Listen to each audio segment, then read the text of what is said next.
fundacional del fútbol argentino. Espero que no sea una forma de traficar una columna independiente, algo así. Para nada. Ok. No, Celes, mira, anoche estuve en la presentación del libro Alumni y el mito, una historia basada en proezas reales, que se trata de realmente un muy lindo trabajo de investigación sobre el primer equipo de fútbol argentino que hizo época, ¿no? Y que es considerado como el primer grande de la era amateur. Después vino Racing, después te voy a contar algo de eso, ¿no? Epa. Pero este es un trabajo de Martín Emanuel de Vita, y la charla fue convocada por la Subcomisión de Cultura del Club Excursionistas, ahí en el Bajo Belgrano. Bueno, porque era interesante conocer cómo se produjo este trabajo de investigación sobre una institución, digamos, que fue clave para que se desarrolle el fútbol en Argentina. Bueno, un poco que es más o menos sabido que en la era amateur, en los inicios del fútbol, este club Alumni fue fundamental, pero se conocen poco los porqués y sobre todo lo que se conoce casi nada es a qué se debe que duró tan poco, ¿no? Porque no sobrevivió a los años del profesionalismo y medio que quedó en el olvido. Incluso yo les diría que para el público masivo del fútbol actual es una historia directamente desconocida, ¿eh? Los que van a la cancha de Boca casi que no conocen esta cuestión. Justamente esa era la intención que tuvo Martín de Vita, el autor, de recuperar un poco esta historia. Él es arquitecto egresado de la UBA, o sea, no es alguien que viene del palo deportivo, pero es coleccionista de antigüedades de fútbol, ¿no? Y bueno, me parece que eso, digamos, tener otra mirada le permitió hurgar por lugares que no se le hubieran ocurrido quizá a alguien, a una persona más enfocada en lo deportivo, ¿no? Que me pega el micrófono, que me emociono y me voy de plano. Bueno, la charla de anoche allá en Pampa al 1300, en Excursionistas, hay que decirlo esto, ¿no? Es donde reside un club de barrio rodeado de emprendimientos inmobiliarios de lujo. Sí, la zona de Cabildo. Es medio como Asterix, que resiste ahí Excursionistas. La canchita está ahí, aguanta como puede. Aguanta siempre, más de 100 años que ya tiene. Y bueno, fue ahí en esa charla donde el autor arrancó contando la historia de Alexander Watson Hutton, ¿no? Que era un escocés de familia obrera que nació en Glasgow, allá, digamos, en lo que era el Imperio Británico, y se abocó a la docencia, ¿no? Después fue a estudiar a Edimburgo y se dedicó a la docencia. A comienzos de la década de 1880, donde todavía, digamos, había entre Gran Bretaña y el resto del mundo una relación de imperio-colonia, bueno, daban la posibilidad de ir a desarrollar la profesión a otros lugares del mundo. Entonces a Hutton le ofrecieron ir a ser docente a Australia, que era colonia británica, o Argentina, que si bien no era colonia, siempre había en esos años sobre todo una relación de bastante dependencia, ¿no? Con el Imperio Británico. Los trenes, la carne. Claro, aparte había una comunidad acá importante. Sí. La deuda. La deuda. Tal cual. Así que bueno, por eso es que Hutton eligió venir a Buenos Aires. Él llegó en 1882 y fue contratado como director del colegio St. Andrews Scots School, ¿no? de escoceses. Fue una de las tantas instituciones educativas de la comunidad británica en aquellos años, ¿no? Él lo que hace es tratar de incorporar el deporte, y en especial el flamante fútbol, ¿no? Que era, digamos, una actividad que empezó a tener reglas formales en ese momento, que empezó a nacer como deporte en Inglaterra, porque él tenía una concepción, podemos decir, higienista, ¿no? ¿Qué significa esto? Donde, digamos, el foco que tiene es que la educación puede, digamos, a través del deporte y de hábitos de la vida personal, hábitos sanos, formar, digamos, valores, carácter, etcétera. Claro, ¿no? mejorar a las personas. Mejorar a las personas, que era algo que estaba muy en boga a fines del siglo XIX. Bueno, ¿qué pasó? Él va a este colegio, las autoridades no veían con buenos ojos esto de la actividad pedagógica a través del deporte, porque lo consideraban muy bruto, ¿no? Imagínense a los pibitos dele a la pelotita rompiendo vidrios del colegio, que era lo que efectivamente pasaba. Entonces es que Hutton medio que ve que no tiene el lugar que él quisiera y renuncia a los 2 años de este colegio, pero en 1884 él directamente funda su propia escuela, que es la Buenos Aires English High School, ¿sí? Primero nació en el actual centro, ahí por la calle Perú del 200, después se mudó a Palermo, acá cerca de la radio, hasta que se afincó en Belgrano Verde. Ahora está en Melián al 1800 y todavía existe, es una escuela que todavía está, una escuela privada que es de Belgrano, ¿no? Miren si no será importante esta historia, medio olvidada, ¿no? Que en la película Escuela de Campeones de 1950, con guión de Homero Manzi, hay un encuentro ficticio entre Domingo Faustino Sarmiento y Alexander Watson Hutton, ¿no? Pero la película un poco lo que trata es de contar esta historia. Digamos, es ficticio porque Sarmiento era como el ministro de Educación o algo así en ese momento y tranquilamente podía haber pasado. Claro, pero bueno, contar, él fundó una escuela, era natural. Era el momento también de que estaba esto de que Sarmiento traía docentes a la Argentina para... Sí. Claro, pero bueno, si bien no consta que haya pasado, lo recrea esta película.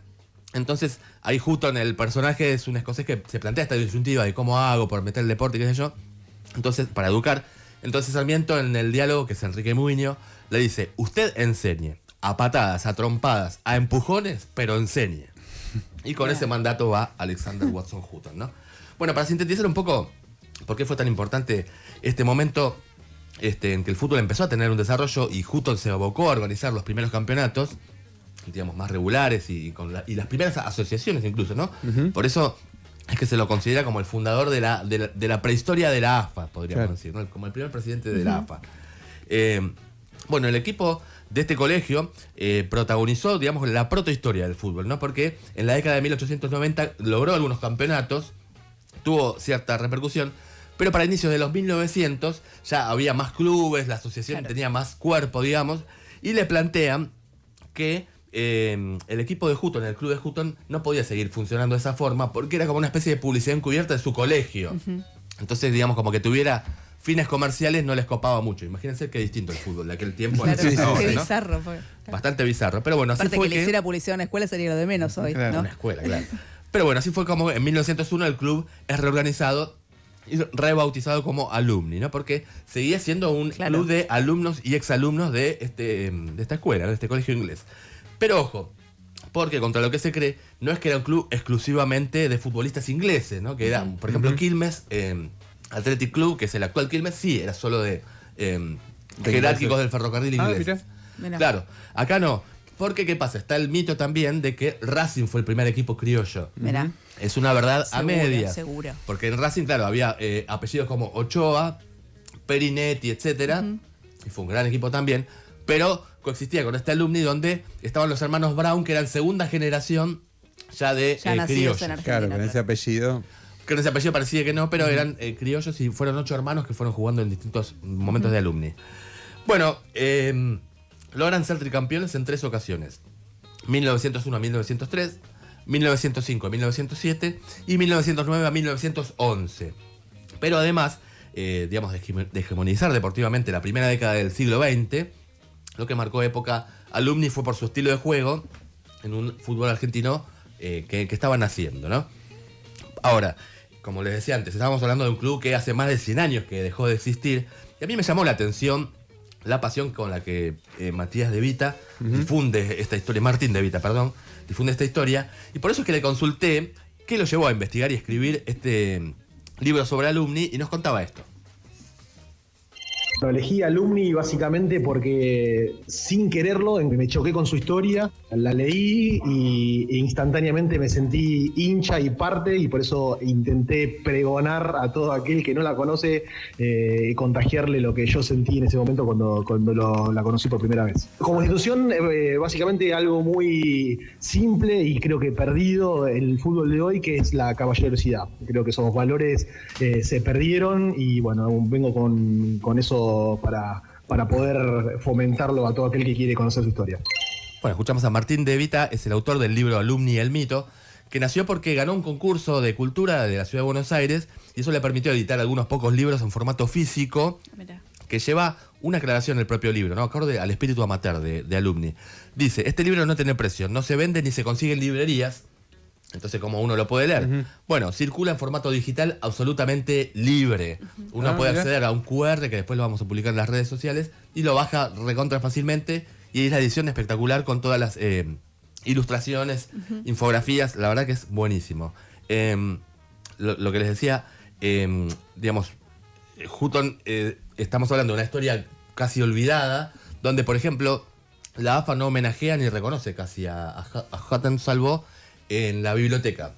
¿No? La biblioteca de la AFA se llama como el fundador del fútbol argentino, pero ni siquiera tiene una placa. Y lo que nos contaba ayer Martín de Vita es que padres y alumnos que son muy futboleros de este colegio, el Buenos Aires English High School, ni siquiera saben que el fútbol prácticamente nació ahí, que medio que ellos mismos le tienen que contar, a veces la directora se acuerda y les cuenta, ¿no?